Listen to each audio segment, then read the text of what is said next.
بسم اللہ الرحمن الرحیم۔ اللہم صلی علی محمد و آل محمد وعجل فرجہم۔ ہم بات کر رہے ہیں سورہ کہف کی۔ سورہ کہف پارہ نمبر 15 اور 16 میں ہیں۔ رکوع اس میں 12، کل آیات 110، کلمات اس میں 1577، حروف اس میں 6360 ہیں۔ آیت نمبر 65 اور 66 یعنی 65 اور 66 کا ترجمہ یہ ہے کہ وہاں انہوں نے ہمارے بندوں میں سے ایک بندہ دیکھا جس کو ہم نے اپنے ہاں سے رحمت یعنی نبوت، نعمت یا ولایت دی تھی اور اپنے پاس سے اسے علم بخشا تھا۔ سامعین گرامی، یہ اس بندے سے مراد حضرت خضر علیہ السلام ہیں، جیسا کہ صحیح احادیث میں وضاحت ہے کہ خضر کے معنی سرسبز اور شاداب کے ہیں۔ یہ ایک مرتبہ یعنی حضرت خضر علیہ السلام ایک مرتبہ سفید زمین پر بیٹھے تو وہ حصہ زمین ان کے نیچے سے سرسبز ہو کر لہلہانے لگا، اسی وجہ سے ان کا نام خضر پڑ گیا۔ رحمتہ سے مراد مفسرین نے وہ خصوصی انعامات مراد لیے ہیں جو اللہ نے اپنے اس خاص بندے پر عنایت فرمائے تھے، اور اکثر مفسرین نے اس سے مراد نبوت لی ہے۔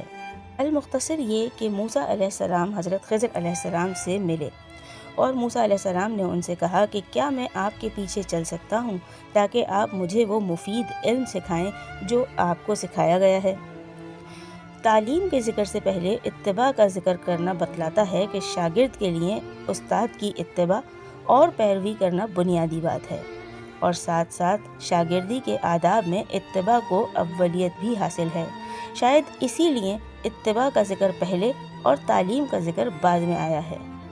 سامعین محترم، جب جناب موسیٰ علیہ السلام نے جناب خضر علیہ السلام کو دیکھا کہ وہ سفید چادر میں لپٹے ہوئے ہیں تو آپ علیہ السلام نے انہیں سلام کیا۔ انہوں نے دریافت کیا کہ تمہاری سرزمین میں سلام کہاں؟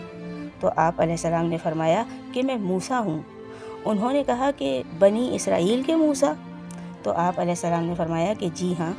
پھر جناب موسیٰ علیہ السلام نے ان سے کہا کہ کیا اس شرط پر میں آپ کے ساتھ رہوں کہ آپ مجھے وہ درست بات سکھا دیں جو آپ کو سکھائی گئی ہے؟ سامعین محترم، اس آیت سے دو باتیں معلوم ہوئیں۔ نمبر ایک یہ کہ آدمی کو علم کی طلب میں رہنا چاہیے، خواہ وہ کتنا ہی بڑا عالم کیوں نہ ہو، اور نمبر دو یہ کہ آدمی کو چاہیے کہ اپنے سے بڑے علم والے کے ساتھ، خواہ وہ استاد ہو یا کوئی اور، عاجزی، انکساری اور ادب سے پیش آئیں۔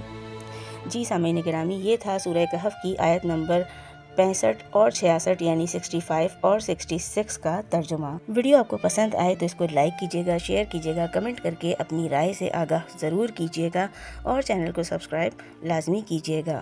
کل جمعے کا دن ہے، جمعہ ہم سب کو بہت بہت مبارک ہو۔ اللہ رب العزت سے دعا ہے کہ وہ ہمیں کل سورہ کہف کی تلاوت کرنے کی توفیق ضرور عطا فرمائے۔